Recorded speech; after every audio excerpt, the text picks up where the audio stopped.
BA भाग 2चे विद्यार्थी मित्रांनो, आपण IDS लोकप्रशासन हा पेपर शिकवत आहे. त्यातील 4 नंबरचा टॉपिक आपण शिकवत होतो. लोकप्रशासनातील बदलते दृष्टिकोन हे त्या टॉपिकचं नाव आहे आणि त्यातील 2 दृष्टिकोन आपण शिकवलेले आहे आणि तिसरा दृष्टिकोन आज आपण शिकवायला घेणार आहोत. त्याचं नाव आहे नवलोक व्यवस्थापन दृष्टिकोन. नवलोक व्यवस्थापन दृष्टिकोन साधारणपणे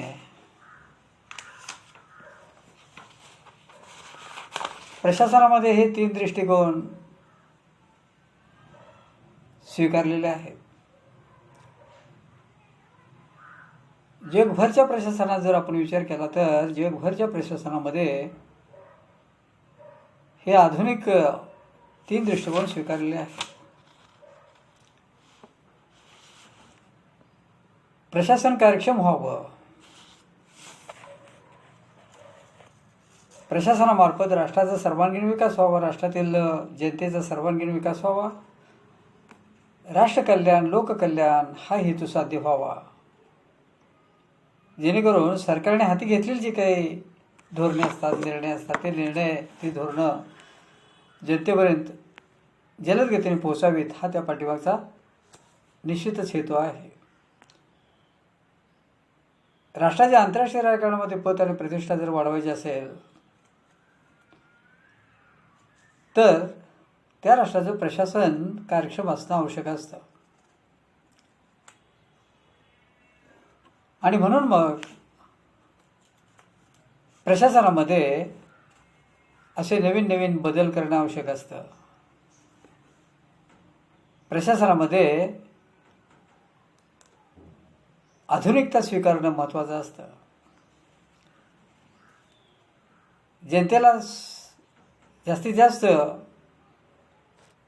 न्याय देणं आवश्यक असतं आणि त्यासाठी जनतेचा सहभाग घेणं सुद्धा आवश्यक असतं. आणि म्हणून मग साधारणपणे विकास प्रशासन हा पहिला दृष्टिकोन आपण बघितला आणि त्याच्यानंतर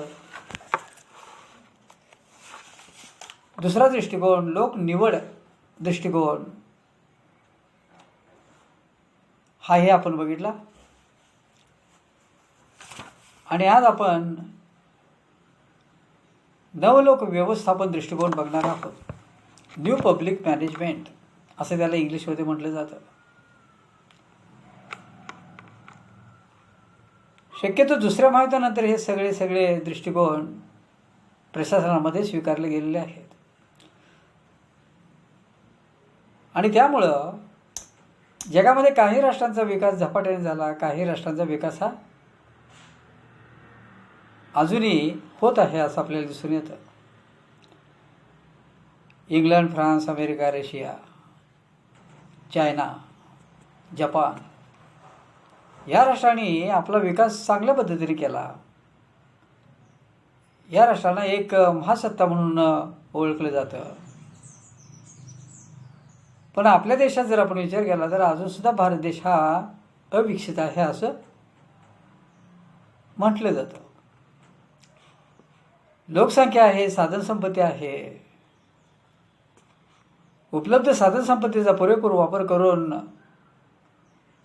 प्रशासनाने राष्ट्राचा सर्वांगीण विकास करायचा असतो, लोकांचा सर्वांगीण विकास करायचा असतो आणि त्यासाठी मग असे आधुनिक पद्धतीचे प्रशासनातील बदलते दृष्टिकोन स्वीकारणं आवश्यक असतं. आणि म्हणून मग नवलोक व्यवस्थापन हा एक महत्त्वाचा दृष्टिकोन आहे. त्याबद्दल आपल्याला माहिती घ्यायची आहे. इसवी सन 1970 ते 80 हा काळ नवलोक व्यवस्थापन चळवळीचा कालखंड मानला जातो. 70 ते 80 हा कालखंड या चळवळीचा कालखंड मानला जातो. इंग्लंडमध्ये पंतप्रधान मार्गारेट थॅचर आणि त्याच दरम्यान अमेरिकेतील नागरी स्थानिक स्वराज्य संस्थांच्या काळात नवलोक व्यवस्थापनाचा विकास झाला. 1980 साली अमेरिकेचे राष्ट्राध्यक्ष रेगन यांच्या काळात नवलोक व्यवस्थापनाचा विकास झाला. त्यानंतर ऑस्ट्रेलिया, न्यूझीलंड या देशातील शासनाने नवलोक व्यवस्थापनाचा मार्ग स्वीकारला. इसवी सन 1990 नंतरच्या काळात बोरिन्स 1994, बोस्टन, मार्टिन, पॅलोट, वॉल्श 1995-96, बुचर 1994, गोर 1994, हुड 1991, नॅशो लड 1995, स्टेव वर्ट अँड वॉल्श 1992 या विचारवंताने नवलोक व्यवस्थापन शास्त्राचा पुरस्कार केला. त्यांनी नवलोक व्यवस्थापनाच्या अभ्यासात अंदाजपत्रकातील कपात, काटकसर आणि बिले, कार्यात्मक जबाबदारी, हिशेब व्यवस्थेची तपासणी, खाजगीकरण, ग्राहक विकेंद्रीकरण, योजनाबद्ध व्यवस्थापन, सुविधा आणि उत्पादनाची अलगता, स्पर्धा, मोजमापन, बदलते व्यवस्थापन, व्यवस्थापनाचे स्वातंत्र्य, सुधारित हिशेब पद्धती, सेवक व्यवस्थापन, उपभोग कर, राजकारण आणि प्रशासन यातील विलगता, सुधारित आर्थिक व्यवस्थापन, माहिती तंत्रज्ञानाचा अधिक वापर इत्यादी विषयक संशोधनात्मक विश्लेषण करून निष्कर्ष मांडलेले आहेत.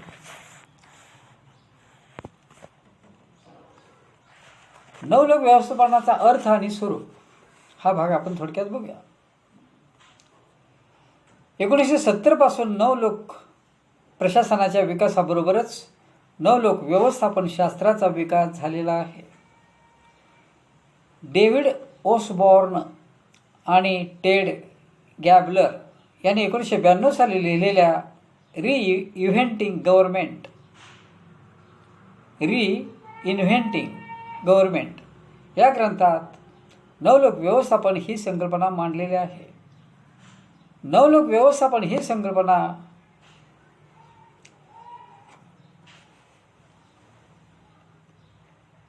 जरी मांडलेली असली तरी या व्यवस्थापनाला क्रियाशील शासन असेही म्हटले जाते.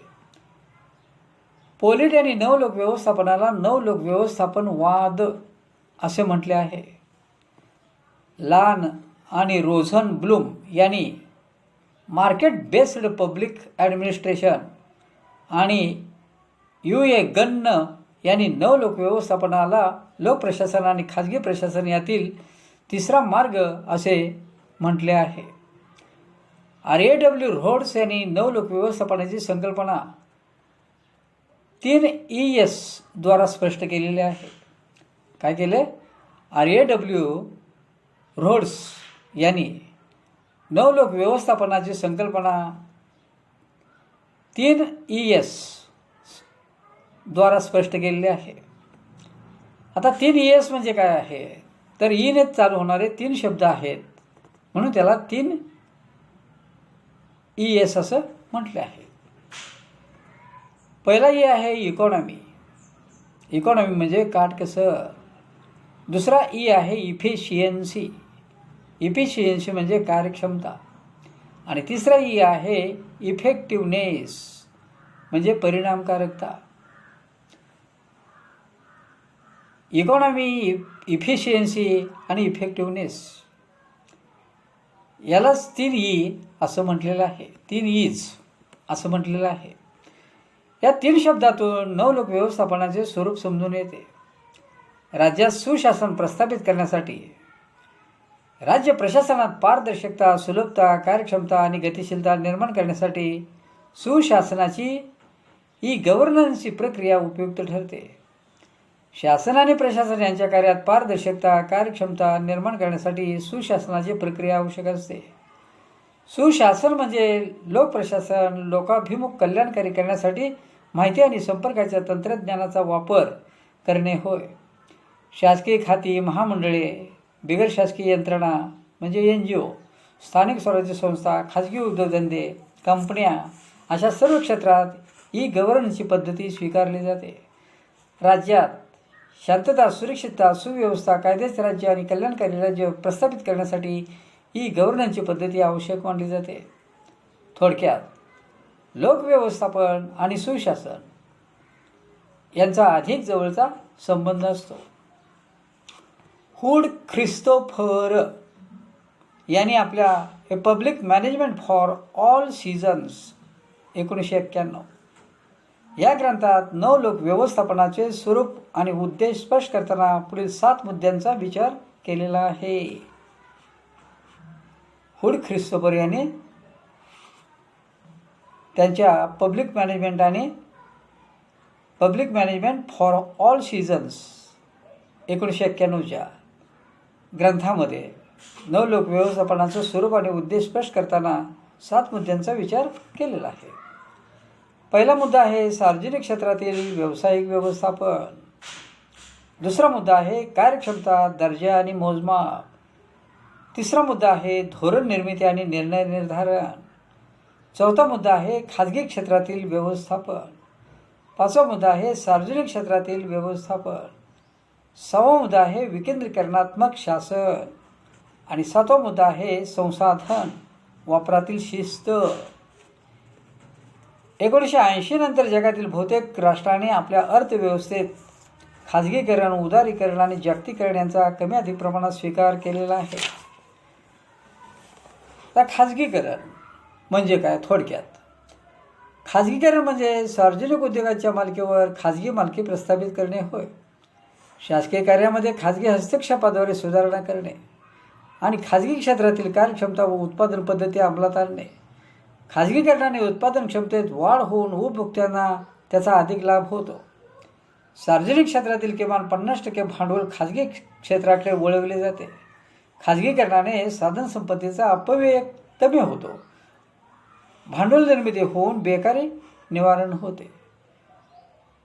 म्हणजे 1980 नंतर जगातील सगळ्या राष्ट्रांनी खाजगीकरण बहुतांश राष्ट्रांनी खाजगीकरण ही संकल्पना स्वीकारली आहे आणि जास्तीत जास्त उत्पादन वाढवण्याचा प्रयत्न केलेला आहे. आता उदारीकरण म्हणजे आर्थिक क्षेत्रात मुक्त बाजार आणि मुक्त स्पर्धा यावर आधारलेली अर्थव्यवस्था होय. उदारीकरणाचा अर्थ काय आहे? मुक्त बाजार आणि मुक्त स्पर्धा यावर आधारलेली अर्थव्यवस्था म्हणजे उदारीकरण. अर्थव्यवस्थेच्या कोणत्याही क्षेत्रात सरकारने अनावश्यक हस्तक्षेप करू नये. वस्तू व सेवांचे उत्पादन व उपभोग यांचे प्रमाण बाजारभावाने ठरेल. बाजारामार्फतच साधनसंपत्तीचे वाटप केले जाईल आणि उत्पादन भाव व विक्री वाटप सरकारने न ठरविता खुल्या बाजाराने ठरेल. असं उदारीकरणाचा अर्थ थोडक्यात घेतलेला आहे. त्यानंतर जागतिकीकरण ही संकल्पना. जागतिकीकरण म्हणजे राष्ट्राच्या सीमेबाहेर आर्थिक व्यवहारांचा विस्तार करणे होय. जागतिकीकरणामुळे आर्थिक विकासाला प्रेरणा मिळून मुक्त व्यापार आणि गुंतवणुकीच्या मार्गाने जगातील सर्व देश परस्परांच्या अधिक जवळ येतील. दूरसंचार पेजर्स इंटरनेट कॉम्प्युटर्स ईमेल या माध्यमांचा वापर होऊन आर्थिक विकास साध्य करता येईल. अशा प्रकारे खाजगीकरण उदारीकरण आणि जागतिकीकरण या मार्गांचा स्वीकार करून प्रत्येक राष्ट्र नवलोक व्यवस्थापनाद्वारे आर्थिक विकास साधण्याचा प्रयत्न करीत आहे. भारताने ही 1991 पासून आपल्या आर्थिक धोरणात बदल केलेले आहेत. त्यासाठी सुशासनाची म्हणजे ई-गव्हर्नमेंटची आवश्यकता असते. म्हणून डेव्हिड ओसबॉर्न आणि टेड गॅबलर यांनी असे म्हटले आहे की we don't need more government, we need better government. आम्हाला आकाराने मोठे शासन नको, आम्हाला फक्त सुशासन हवे आहे. आमचे प्रश्न सोडवणारे सुधारित नवीन शासन हवे आहे, असा याचा अर्थ आहे. मंत्रिमंडळातील केवळ संख्या वाढवून नोकर यंत्रणेतील संधीसेवकांची संख्या वाढवून शासकीय कार्य यशस्वी होत नाही. तेव्हा कार्यक्षम, पात्र, जबाबदार, निस्वार्थी, सक्षम मंत्री आणि प्रशासकीय अधिकारी कर्मचारी वर्ग नियुक्त केलेला असेल तर त्यांचा कार्यभार स्वच्छ, पारदर्शी आणि कल्याणकारी होऊ शकतो. मंत्री आणि संदेशसेवक यांनी निस्वार्थीपणे जबाबदारीने कार्य केले तर निश्चितच सुशासन निर्माण होऊ शकते. सुशासनाद्वारे शासकीय प्रशासकीय कार्य पार पडणे शक्य होते. उदाहरणार्थ 2014च्या सार्वत्रिक निवडणुकीत बहुमत प्राप्त करून सत्तारूढ झालेले भारतीय जनता पक्षाचे नरेंद्र मोदी सरकार सुशासन प्रस्थापित करण्याच्या दिशेने वाटचाल करीत आहे. नरेंद्र मोदी यांच्या मंत्रिमंडळात 45 मंत्री होते. यापूर्वीच्या मंत्रिमंडळात नेहमी 80च्या दरम्यान मंत्र्यांची आवाढव्य संख्या होती. पंतप्रधान मोदी यांनी लोकव्यवस्थापनातील प्रशासकीय अधिकारी आणि कर्मचारी यांच्या कार्यामध्ये अधिक लक्ष घातलेले आहे आणि भारतात क्रियाशील सुशासन निर्माण करण्याचा त्यांचा मानस आहे. म्हणजे या ठिकाणी एक गोष्ट लक्षात घ्यायची आहे, नुसतेच मंत्री असून चालत नाही, नुसतेच प्रशासनात अधिकारी असून चालत नाही, त्यांची संख्या कमी असावी लागते आणि अधिकाऱ्यांच्या नोकऱ्यांच्या ठिकाणी कार्यक्षमता आणि कौशल्य असे गुण असावेत, हे या ठिकाणी लक्षात घ्यायचं. आता नवलोक व्यवस्थापनाचे वैशिष्ट्य काय आहेत?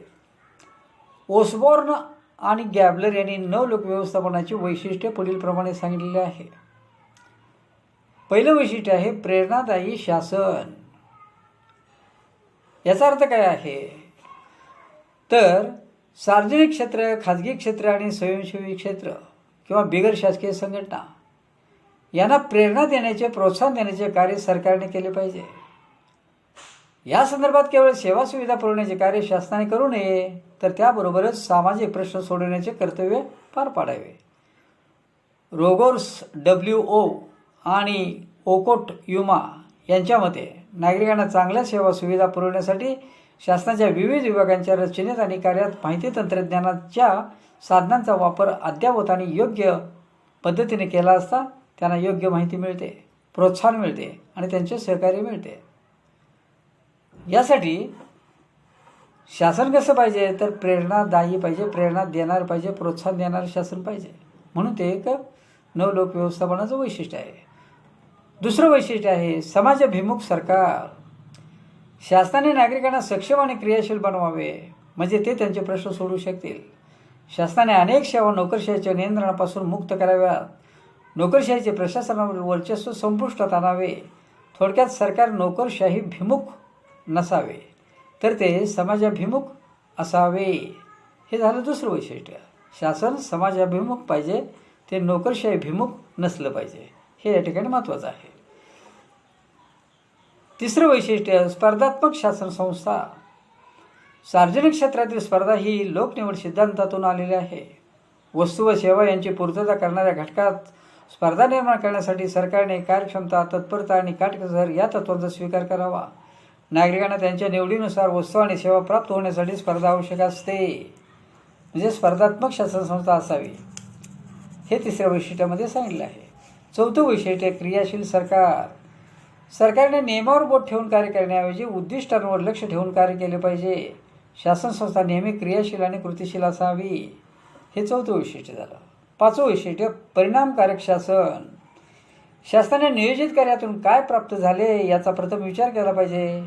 शासन संस्थेच्या कार्यक्षमतेचे मोजमाप हे त्याच्या आदानाच्या प्रक्रियेवर अवलंबून न राहता प्रदानाच्या प्रक्रियेवर अवलंबून असावे, कारण शासन संस्थेची परिणामकारकता महत्त्वाची असते. हे झालं पाचवं वैशिष्ट्य परिणामकारक शासन. सहावं ग्राहकाभिमुख शासन. सरकारने नागरिकांना ग्राहक समजून सेवा उपलब्ध करून दिल्या पाहिजेत. नागरिकांच्या आवडीनुसार, पसंतीनुसार वस्तू आणि सेवा पुरवल्या पाहिजेत. लोकांच्या आवडीनिवडीचा विचार करून शासनाने सेवांची, वस्तूंची पूर्तता केली पाहिजे. म्हणजे नागरिकांना ग्राहक समजलं पाहिजे आणि या ग्राहकांची जी काही मागणी आहे ती मागणी, ज्या काही आवडीनिवडी आहेत त्या आवडीनिवडी, ज्या काही पसंती आहेत त्या पसंती सरकारने पूर्ण केल्या पाहिजेत. सातवं उपक्रमशील शासन. याचा अर्थ काय आहे तर शासनाने पैसा खर्च करण्यापेक्षा पैसा मिळण्यावर अधिक लक्ष केंद्रित केले पाहिजे. यासाठी सरकारने सेविंग, औद्योगिक फंड, बचत यांना प्राधान्य देऊन एखाद्या उपक्रमासारखे कार्य केले पाहिजे. सार्वजनिक उपक्रमाचा तोटा कमी करण्यासाठी खाजगीकरणाचा मार्ग योग्य असतो. उदाहरणार्थ बांगलादेश, मलेशिया या देशात सार्वजनिक उद्योग हे खाजगी उद्योजकांना देण्यात आलेले आहेत. म्हणून उपक्रमशील शासन असावं. 8वं वैशिष्ट्य अपेक्षाभिमुख शासन. शासनाने लोकांची इच्छा अपेक्षा यांना न्याय देण्याच्या हेतूने आपल्या योजना आणि धोरणे यांची कार्यवाही केली पाहिजे. शासनाने समस्या निर्माण झाल्यानंतर त्यासंबंधी काळजी करण्यापेक्षा ती समस्या निर्माण होऊ नये म्हणून सुरुवातीला काळजी घेणे आवश्यक असते. लोकांच्या आशा आकांक्षा अपेक्षा यांचा विचार करून निर्णय घेऊन अंमलबजावणी करणे क्रमप्राप्त ठरते. शासनाने आपल्या जीवनावश्यक गरजांची पूर्तता करावी अशी नागरिकांची अपेक्षा असते. त्या अपेक्षांची पूर्ती करणे हे शासनाचे कर्तव्य असते. पाणी, वीज, धान्य, गॅस, औषधे या गरजांची पूर्तता करणे आवश्यक असते. जीवनावश्यक वस्तू आणि सेवा याविषयी समस्या निर्माण होण्यापूर्वीच शासनाने त्यांची पूर्तता करणे महत्त्वाचे असते. म्हणजे लोकांच्या ज्या काही अपेक्षा आहेत त्या अपेक्षा पूर्ण करणारं सरकार असलं पाहिजे, शासन असलं पाहिजे, हे या ठिकाणी लक्षात घ्यायचं. मूलभूत गरजा पाणी, वीज, धान्य, गॅस, औषधे या ज्या काही गरजा असतात त्या गरजा शासनाने पूर्ण केल्या पाहिजेत. 9वं वैशिष्ट्य विकेंद्रित सरकार. सरकारने आपल्या अधिकारांचे विकेंद्रीकरण करावे. प्रशासनात उच्च पातळीवरून कनिष्ठ पातळीपर्यंत अधिकार प्रदान करावेत. विकेंद्रीकरणामुळे नियंत्रण, आज्ञेची एकवाक्यता, सहभागी व्यवस्थापन आणि सामूहिक कार्य या माध्यमांचा वापर करणे शक्य होते. केंद्र सरकार, राज्य सरकार आणि स्थानिक सरकार अशी विकेंद्रीकरणात्मक सत्ता निर्माण केल्यामुळे लोकांचा सहभाग वाढतो. विकेंद्रीकरणात्मक शासकीय यंत्रणेमुळे विविध स्वरूपाचे प्रश्न सोडवणे शक्य होते. उदाहरणार्थ सुरक्षिततेचा प्रश्न निर्माण होतो तेव्हा केंद्र सरकार देशाचे संरक्षण करते. राज्य सरकार राज्याच्या अंतर्गत सुरक्षिततेचा प्रश्न निर्माण ज्यावेळी होतो त्यावेळी तो प्रश्न सोडवते. स्थानिक सरकार स्थानिक पातळीवरील संरक्षणाची जबाबदारी पार पाडते.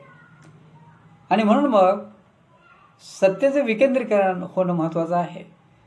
केंद्र सरकार, राज्य सरकार आणि स्थानिक सरकार इथं सत्तेचं विकेंद्रीकरण झालं पाहिजे आणि सगळ्यांचं संरक्षण झालं पाहिजे. म्हणून हे वैशिष्ट्य. शेवटचं वैशिष्ट्य 10वं आहे बाजाराभिमुख शासन, मार्केट ओरिएंटेड गव्हर्नमेंट. शासनाने नोकरशाही यंत्रणेऐवजी बाजारपेठ यंत्रणेचा वापर करून आपली उद्दिष्टे साध्य करावी. शासकीय ध्येय धोरण हे केवळ आदेश, नियंत्रण यानुसार न ठरवता बाजार व्यवस्थेचा विचार करून निश्चित करावे. जेव्हा बाजार व्यवस्था अयशस्वी ठरते तेव्हा शासन हस्तक्षेप करून त्या सेवेचा किंवा वस्तूंचा पुरवठा करते. वरील विविध वैशिष्ट्यांचा विचार केला असता नवलोक व्यवस्थापनाबाबत असे म्हणता येईल की जगाच्या विविध भागातील शासन संस्थांनी पुढील नवनवीन यंत्रणांचा आणि तांत्रिक पद्धतींचा वापर करून लोकव्यवस्थापनाद्वारे सुशासन निर्माण करण्याचे प्रयत्न चालू ठेवलेले आहेत.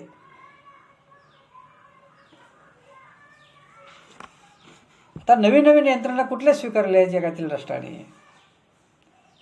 तर 1 स्वायत्त सार्वजनिक संघटनांची निर्मिती, 2 शासकीय संघटनांचे संयुक्तीकरण, 3 सरकारचे आकारमान कमी करणे, 4 कल्याणकारी कार्यासाठी लागणाऱ्या खर्चात कपात करणे, 5 नागरी सेवेच्या रचनेत सुधारणा करणे, 6 सार्वजनिक उद्योगांचे खाजगीकरण करणे, 7 खाजगी सेवाद्वारे करार पद्धतीने सेवा करणे, 8 विकेंद्रीकरणाच्या तत्वांचा वापर करून कनिष्ठ पातळीवरील कार्य करणे, 9 मोजमापन आणि मूल्यमापनाचा वापर करणे, 10 प्रशासनात पारदर्शकता स्वच्छ प्रशासनाने, 11 प्रशासनात लोकांचा सहभाग वाढवणे, 12 लोकाभिमुख प्रशासन व्यवस्था प्रस्थापित करणे, 13 प्रशासकीय सेवात कार्यक्षमता उत्तरदायित्व निर्माण करणे, 14 अद्ययावत कार्यालय नवव्यवस्थापनाच्या यंत्रणांचा वापर करणे आणि 15 शासकीय व निमशासकीय आणि खाजगी क्षेत्रात ई-गव्हर्नन्सची पद्धती स्वीकारणे.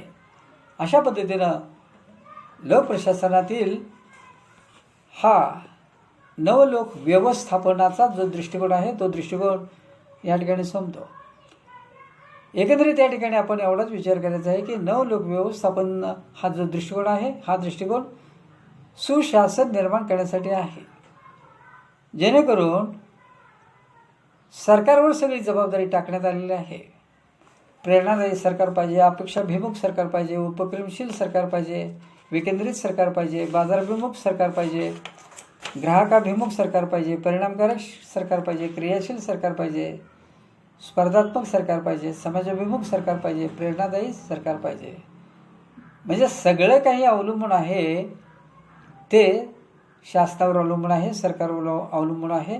आणि म्हणून मग हा जो काही दृष्टिकोन आहे, हा दृष्टिकोन अगदी 1970 ते 80च्या दशकात जरी स्वीकारलेला असला तर वर्तमान स्थितीमध्ये जगभरच्या राष्ट्रांच्यामध्ये सुशासन निर्माण करण्याचा प्रयत्न केला जात आहे असं आपल्याला दिसून येतं. आणि सुशासन म्हणजे ई गव्हर्नन्स असं त्याला म्हटलं जातं. जास्तीत जास्त सरकारच्या कार्यामध्ये, प्रशासनामध्ये नवीन नवीन आधुनिक साधनांचा वापर करायचा आहे, इंटरनेटचा वापर करायचा आहे, संगणकाचा वापर करायचा आहे, पेजर्सचा वापर करायचा आहे. ऑनलाईन जी काही कामं आहेत त्या ऑनलाईन कामांचा समावेश झाला पाहिजे. डिजिटल व्यवस्था सगळीकडे पोचली पाहिजे. आणि म्हणून मग साधारणपणे अशा पद्धतीने जर समजा सगळीकडे प्रशासन जर पोचलं आणि जनतेने सुद्धा त्याला सहभाग घेतला तर त्या ठिकाणी काटकसर, कार्यक्षमता, परिणामकारकता दिसून येते आणि चांगल्या पद्धतीचं व्यवस्थापन होतं, मोजमाप होतं, निर्णय निर्धारण चांगलं होतं, खाजगी क्षेत्रात व्यवस्थापन होतं, सार्वजनिक क्षेत्रात व्यवस्थापन होतं, विकेंद्रित शासन निर्माण होऊ शकतं आणि जी काही साधनं वापरली जातात त्याच्यामध्ये शिस्त निर्माण होऊ शकते. आणि म्हणून मग विकेंद्रीकरण, योजनाबद्ध व्यवस्थापन, सुविधा, उत्पादनाच्या अलगता, स्पर्धा, मोजमापन, बदलते व्यवस्थापन, व्यवस्थापनाचं स्वातंत्र्य, सुधारित हिशोब पद्धती, सेवक व्यवस्थापन, उपभोग कर, राजकारण आणि प्रशासन यातील विलगता, सुधारित आर्थिक व्यवस्थापन, माहिती तंत्रज्ञानाचा अधिक वापर इत्यादी विषयक संशोधनात्मक विश्लेषण करून हा नवलोक व्यवस्थापन जो दृष्टिकोन आहे हा दृष्टिकोन मांडलेला आहे हे लक्षात घ्यायचं. आणि जगभरच्या सगळ्या राष्ट्रांच्यामध्ये अलीकडच्या काळात 21व्या शतकामध्ये हा दृष्टिकोन नवलोक व्यवस्थापन किंवा न्यू पब्लिक मॅनेजमेंट हे स्वीकारलेलं आहे असं आपल्याला दिसून येईल. अशा पद्धतीनं आपण 3 दृष्टिकोन बघितले.